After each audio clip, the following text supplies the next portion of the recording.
Hello,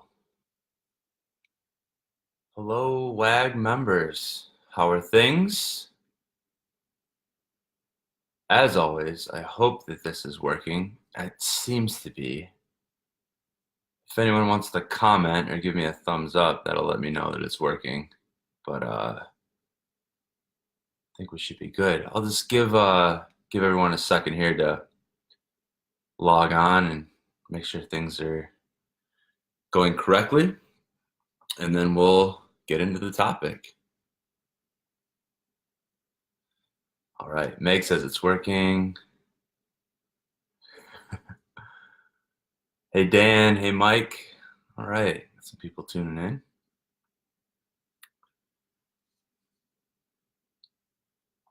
I have quite a few notes here, and I have multiple. If anyone wants to look at my screen right now, you'd probably have an anxiety attack because there's so many tabs and things open. But uh, I think I've collected a fair amount of good information to share today. So I hope you guys enjoy it. We're going to be talking about massing today. We're going to be talking about building muscle and what that takes and the process of that, what we can expect from our nutrition and what we can expect in regards to training. So again, before I dive in super deep, I'm going to let people kind of catch up. Hey, Alicia.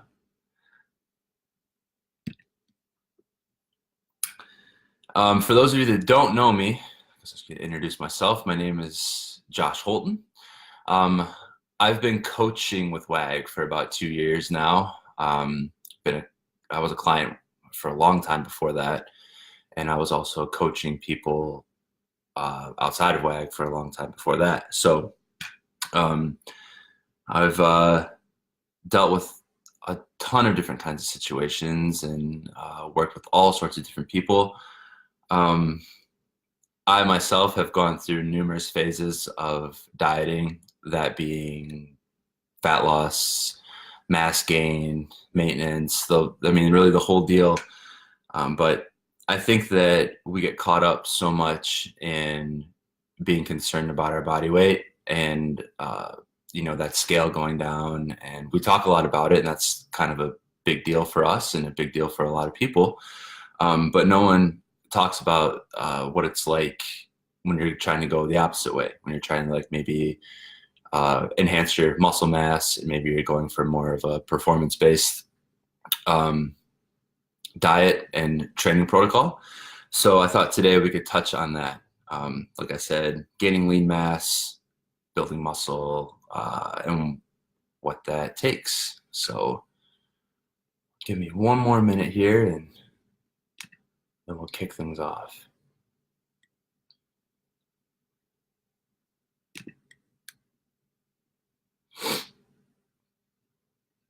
Hope you've all had a good week. I'm sure you're ready for the weekend. It's feeling more and more like winter up here in Michigan, which is unfortunate, but yeah, 'tis the season and it changes quick. So yeah, I'm getting a little cold, but we'll make it.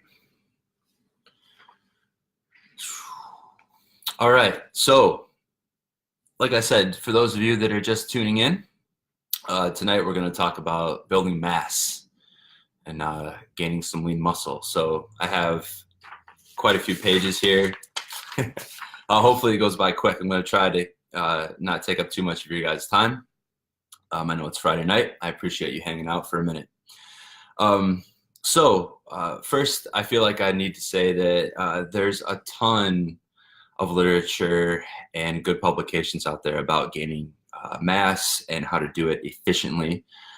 There's many, many resources. I'm sure that most of you have maybe typed into Google once or twice how to do it, and you come up with like a billion answers, right?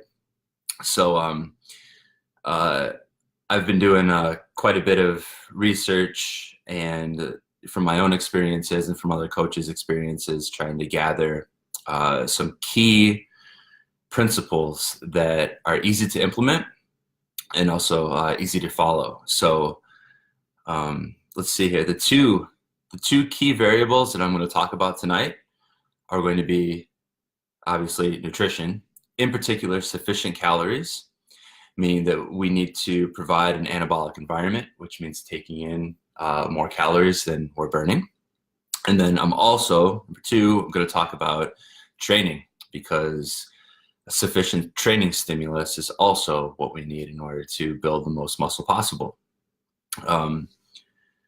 They both require the same amount of attention, and you'll probably hear when I'm going to break them up, you'll probably hear me talk about nutrition, and there's going to be some terms and some ideas that carry over right from that into the training portion. So it's interesting because a lot of the principles that we apply here at WAG for diet and fat loss also apply to mass gaining and also training protocol. So, all right, so let's dive into it. Let's talk about nutrition a little bit. So in the very beginning, if you notice that I said sufficient calories, and I think this is where a big misconception can come in. We don't necessarily have to be in like this glorious caloric surplus to gain muscle. A lot of people think that you do, but that's just not necessarily true. It could be more fun to do it that way. I'm sure some of you have heard the term seafood diet, meaning like you see the food and you eat it.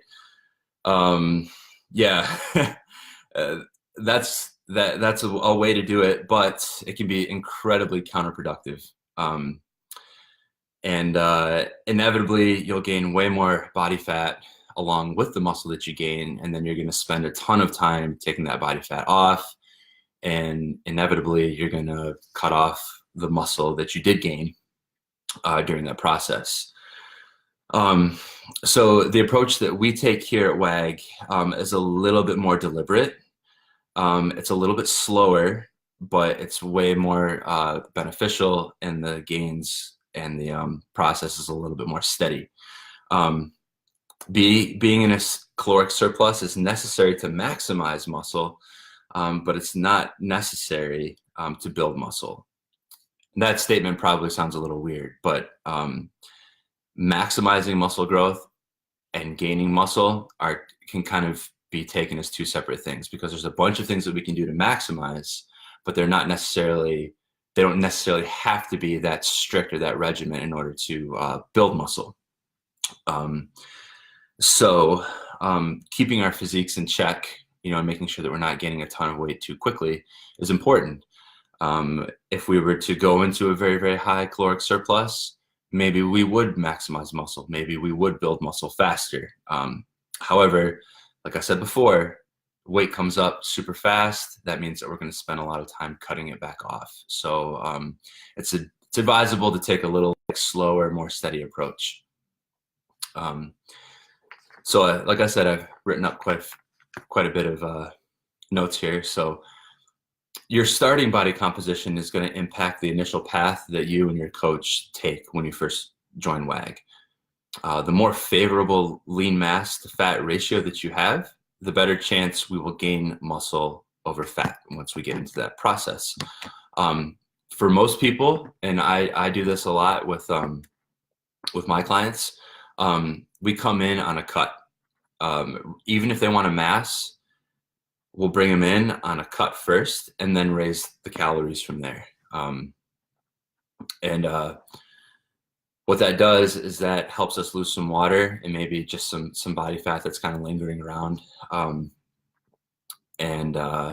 We strip that off, and that also allows me and your coach, I'm talking to everyone here, not just talking about myself, but that's going to also allow your coach to see how you respond to different caloric intakes and also macronutrient breakdowns, because some people respond to carbohydrate a little bit better than others. So this is our chance to kind of like see how things are going, and then we can begin to improve our calorie intake from there.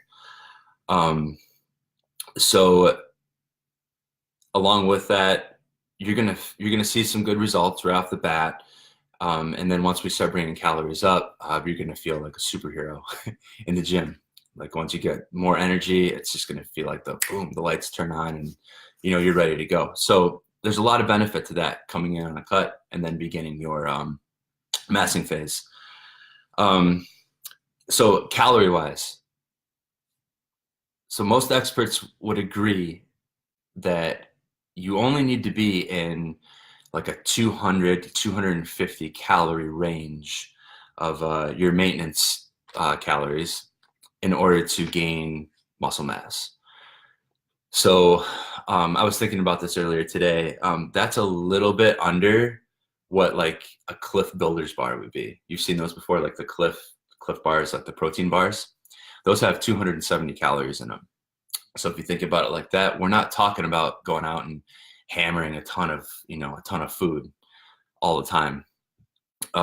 Now, keep in mind that we're talking, probably within 200 to 250 calories of your maintenance calories. So your maintenance calories is going to be higher than a caloric deficit that maybe you were on when you first came into the program. And that can be hard for people to wrap their minds around, because once they see the scale isn't moving and your focus is shifting, that can be kind of a mind game. But I'm getting ahead of myself, so I'll get back to that in just a minute. But the point I'm trying to make with that is that it doesn't take an astronomical amount of calories. Just takes consistent effort and adherence to the calories that you're given, which will allow your coach to adjust if necessary. And then that'll also allow us to take a look at what needs to be adjusted. Let's see here. Let me make sure I covered everything there. So that, the 200 to 250 calorie suggestion there needs to be taken with a grain of salt, because we are all different. What works for me isn't going to work for you. It's not going to work for Coach Mike. It may not work for Coach Amy, and so on. Like, everyone is different. So making sure that whatever your coach has set for you calorie-wise, making sure that you hit those and you're doing it consistently is going to allow your coach to understand better where to move from there. It's just like being in a deficit and staying consistent with your intake. So just keep that in mind. The next thing, point number 2 that I wanted to talk about is training. So diet is obviously super important, but right there with it is training. Some would even argue that training is more important than diet, because if you're not in the gym, and you're not lifting weights, then you really, can't build muscle. There's not that stimulus there. So it's very, very important. We have to be training as consistently as possible in order to provide the stimulus and environment for our food and our calories to do their job. Otherwise, that level of calorie intake that you have can begin to get stored, and that's when the extra weight comes on a bit quicker than we would like. The best way to ensure we are gaining the kind of weight we are after is to include major compound lifts frequently in our program, and that's like deadlifts, squats,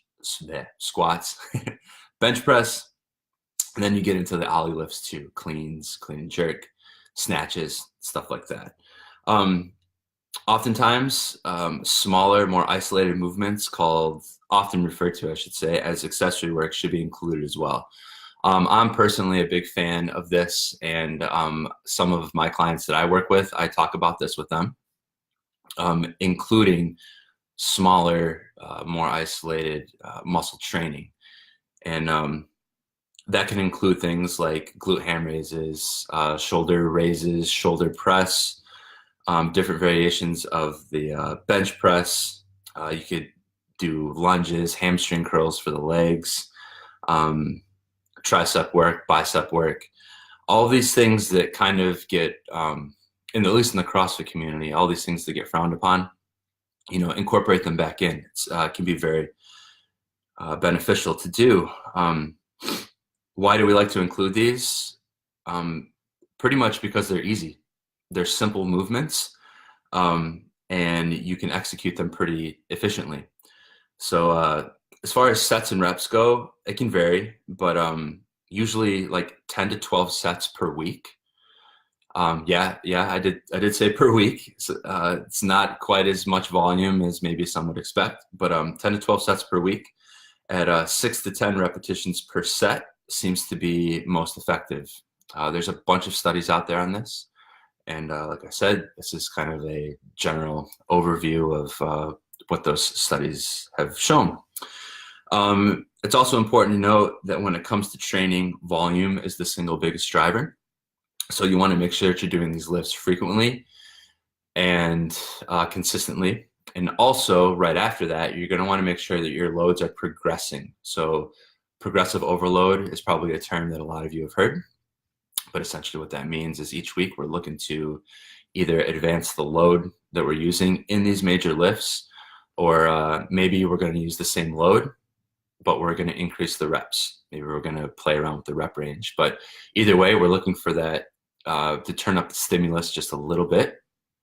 And that's going to help us gain the most muscle possible. So those are the two main topics, the main things I wanted to talk about. But I also wanted to talk about what you can expect, what's realistic. Again, I have to mention that this is completely, this is very varied. Everyone is going to be different. So you have to take these factors with a grain of salt, So getting into genetics and things like that, that's a whole different Facebook Live. So genetic potential is a major factor here, but we just need to focus on doing what we can do, focusing on what you can do versus what you can. So eating right, you can do that. Lifting weights consistently, you can do that too. So those are things we want to focus on. Let's see here. So yeah, what to expect. If you're a beginner, or rather untrained, say you're new to weightlifting, you're new to lifting in general, you can expect 1 to 1.5% of your body weight per month gained. Okay. For the next, if you're like an intermediate, maybe someone that lifts pretty regularly but hasn't been doing it for that long, you can expect 0.5% to 1% of your body weight gain each month. And then if you're more advanced, like a more advanced lifter, some would consider this like 5 years plus of consistent effort. The beginner, intermediate, and advanced, bracket can kind of shift back and forth. But for all intents and purposes, say 5 years and more, the percentage goes down. It's going to be harder for you to gain. And we're looking at 0.5% of your body weight a month in regards to muscle gain. Now, there's another piece that would suggest that the weight that you gain over the course of a month doesn't necessarily mean that that's all muscle. And for the most part, I've found that to be true. If you gain, if the weight that you gain over the course of the month, say you gained 3 to 4 pounds over the course of the month, if half of that is muscle, you're doing pretty darn good.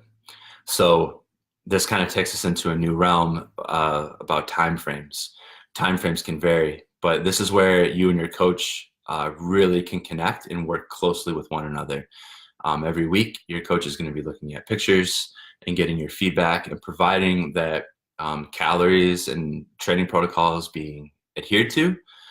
This is going to give your coach the best view into how things are going and where you can make tweaks. So just keep that in mind. It always comes back to adherence and consistency. All right. So those are, again, just some main points I wanted to get across. I had a question I posed, if anyone had any questions, to, write something in the Facebook chat. I had a couple people mention some very, very good points.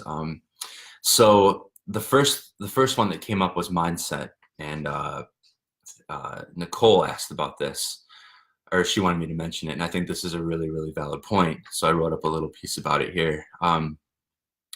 So considering that we are talking about legit weight gain, it's important to have the right mindset towards this. Because obviously when we are cutting and we're working on a fat loss phase, We see changes almost daily. We see that we're maybe looking a little bit tighter in the mirror. Um, we're seeing results. I once maybe daily is the wrong term because sometimes it can be days in between. But we'll say frequently. Um, we see the scale go down. We see that we're getting more defined, or perhaps our friends and our family are giving us compliments about our progress, and so on. Obviously, in a fat loss phase, that's just fuel for the fire. Like you get fired up, you're like super into it, and it makes you feel good, which is awesome. It's totally the right thing to do. That's what we want. Um, when it comes to a massing phase, though, we have to understand that the goals are different. We are going to be eating more. We are going to be training harder and trying to spur that growth that we're after. So we need to understand that our goals are different, and they should be. So it's not really the time to be looking at the scale to go down. Our objective is, again, to lift heavy and consistently and keep our calories up. So don't get in that trap of, if you're in a mass phase, to look on the scale every day, or if you do look on the scale every day, to not get caught up in that number. Take a look at your lifts in the gym, take a look at your performances, take a look at your body changing. That's a big one. Take a look at maybe the areas that you've been working on, that you're looking to gain muscle mass on. For a lot of people, that tends to be upper body. And you start to see it more in the shoulders, you start to see it more in the upper back, maybe in the chest. Legs take a lot. You have to be consistently squatting and consistently doing those heavy compound movements like we talked about in order to get your legs to grow, because we use them so much. So it might require a little bit more intense stimulus, but generally upper body tends to respond pretty well. So that's a good indication. That's a good place to start to look. That's something that I, again, work on with my clients. So it's important to take all this into account because it can get frustrating. Building muscle is a slow process. You are going to be a little bit heavier. Clothes are going to fit a little bit different. But again, we're looking for those performance enhancements, and we're looking for the size difference in those different body parts that you want to put size onto. So mental, don't get into your head about it. Make sure that you're ready and embrace it too. Like, have fun with it. You're going to be eating more than probably you have before. So it's kind of a cool time to like get down to business and really enjoy it. Had a question about men and women, the difference. So obviously, men tend to pack on muscle a little bit quicker than women. That's mostly due to hormonal issues. Obviously, testosterone in men is considerably higher, which means faster muscle gains and higher levels of strength. However, that doesn't mean that women can't produce it, because they do. And they also produce a fair amount of estrogen as well.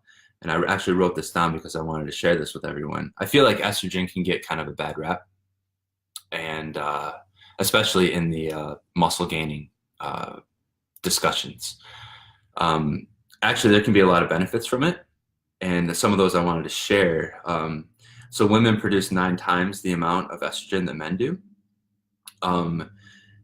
This can promote better metabolic health, muscle repair, and actually preventing catabolism, which means muscle loss, muscle wasting.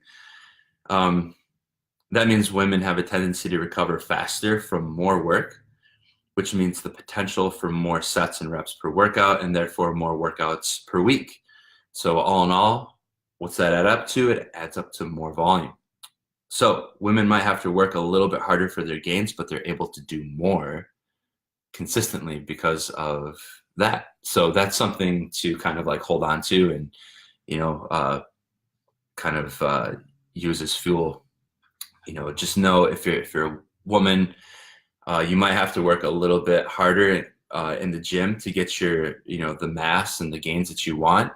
But hormonally and physically, like you're built for it. So that's really cool.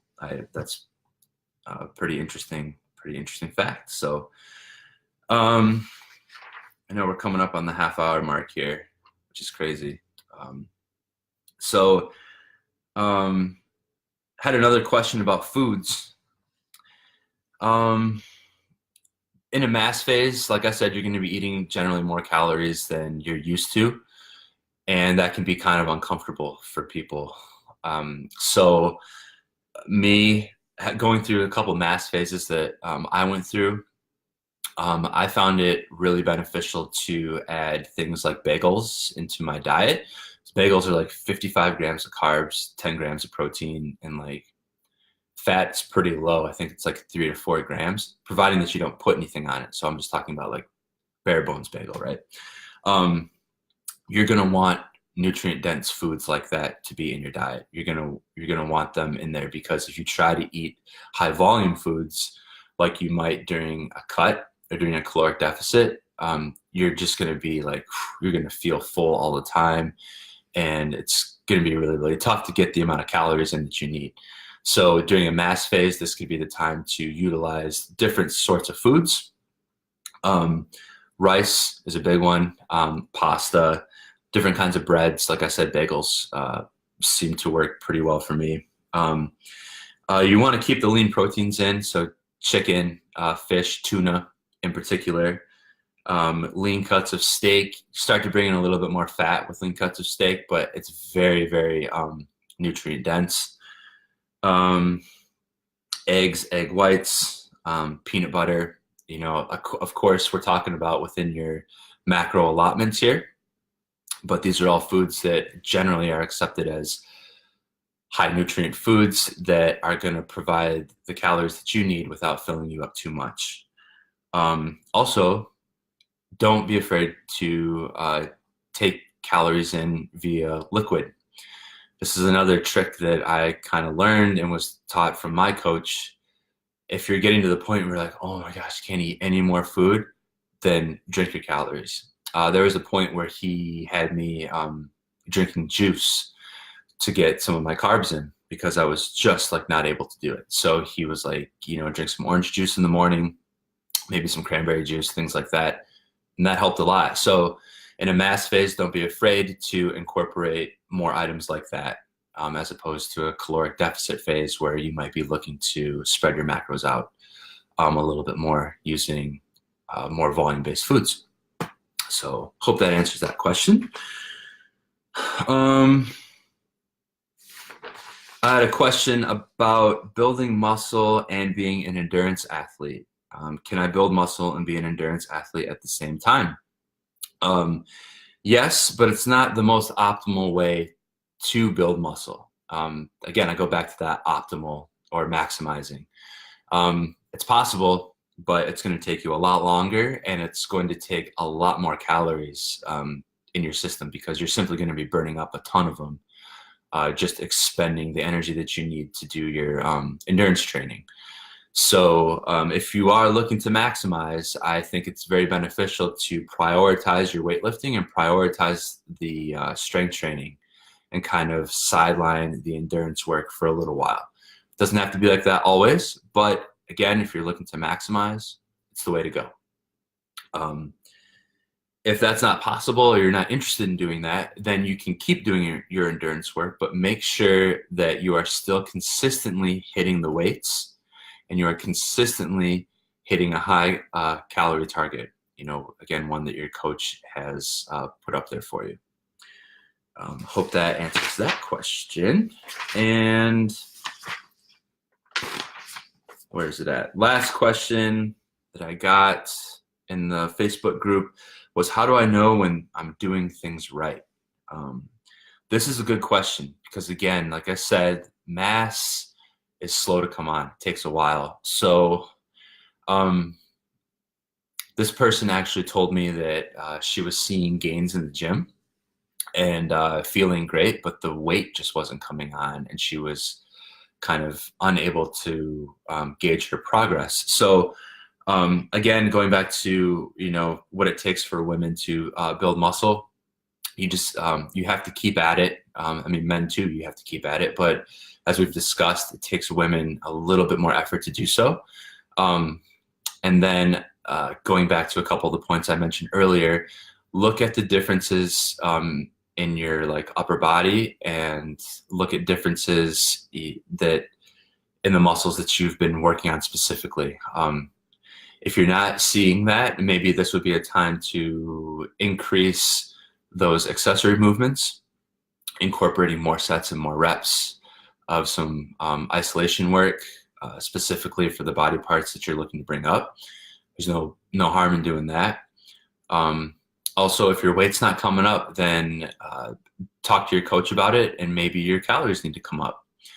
Again, like I said earlier, everyone is different. So, maybe that 200 calorie surplus just isn't working for you, and maybe you need to come up a little bit higher. That's 100% possible. So it might be worth talking to your coach about that. Another thing that you could do is take a look at how your clothes are fitting. If we're putting on weight and we're gaining muscle mass, then our weight is probably going to increase, because muscle is obviously a little bit, or is more dense than fat. So clothes can be fitting like a little bit, about the same, but maybe your weight is going up a little bit. Or on the flip side, your clothes might be fitting a little bit tighter, and that's a good indication that you are gaining the right kind of weight, and that you are getting into the stages that you need to be. But calorie intake and training protocols, very, very important. So make sure that you're covering all your bases there. Also check up on sleep and hydration and other recovery protocols that you might use. Make sure that your body is like in the optimum position to build muscle. So let's see here. It pretty much wraps it up, to be honest with you. I guess I'll close with, let's see here. I'll close with this statement that I heard actually earlier today. Don't let low priority items sabotage a high priority item. And what I mean by that is eating enough food, eating like steady calories, and training consistently is going to trump going for this crazy insane diet or this crazy insane workout that you read on maybe you saw it on Instagram or something like that. I think we're all guilty of seeing something like that and being like intrigued, and risking a setback. So if you see some 20 rep max squats are king for building muscle mass, and you have to do them 3 days a week, and you go in and you do that and you get injured, well, guess what? Now you can't go to the gym anymore. So that's a low like priority item that just like wiped out a major priority. Getting in the gym is most important. Eating steady calories is most important. So just like stick to the plan and just stick to it. I swear you're going to see the gains that you want. Just be patient, stay adherent, and stay consistent, and things are going to go well. So if anyone has any questions or wants to say anything, I'll give you a second. Oh, we got one. All right. Rob says, how do you work through the mental issue of leaning out and then starting to bulk and looking less lean or fluffy? So that's a good question. I just kind of, Rob, I don't know if maybe I just kind of went over that, but I guess more specifically, how do you get over that mental barrier? Personally, I think it's best to just, again, change your focus point. You're no longer looking for maybe those ripped abs or looking for that definition in your body, but you're looking to increase your lifts. You're looking to increase muscle size. You're looking to increase performance overall. And that takes a little bit of a mental shift, but it's 100% necessary. And it might take you a little while to get there, and I understand that. but there's so many factors. There's so many benefits to doing a mass phase. I mean, I didn't even get into the fact that, maintenance and a mass phase is an awesome opportunity to balance out hormones and like hormonal health. So, I mean, you might be feeling better, you might be sleeping better, um, everything, you might just feel good. Your recovery time is definitely shorter, which means you can get back into the gym more frequently. Um, so there's a ton of benefits, and those are the things that we need to focus on. Um, and just again, try your best to enjoy it, because soon there might be a time when you're going to go back into a cutting phase and you're going to be like, man, wish I could be eating those calories again. So while you got it, make the most out of it. I went through a mass phase and I was injured. I wasn't able to deadlift or squat or do any Olympic lifting, actually. So I just doubled down on doing shoulder work and bench pressing and doing rows, anything when my back was supported, and just embraced it and made like some really, really big gains on those lifts, and saw appreciable change in my physique too. So allow yourself to be comfortable with that. Focus on performance, focus on the lifts, focus on the things that are going well. Always focus on the things you can do, not what you can't. So I hope that helps. Um, oh, you're welcome, Gina. Thank you for checking it out. So, okay, gang, it's 5:35 on a Friday night. I really appreciate you hanging out. I hope there's some takeaways here. If you have any questions, drop them in the comment section below, and I'll check back through it and maybe chime in anytime someone has a question. But remember that we're all here to help. Your coach is here to help you, and they're going to lead you in the right direction. So they set out a plan for you, stick to it, go with it, see what happens, make sure they have the data that they need, and you guys can work together to make the most out of your massing phase. So again, thank you so much. Have a great weekend. Talk to you soon.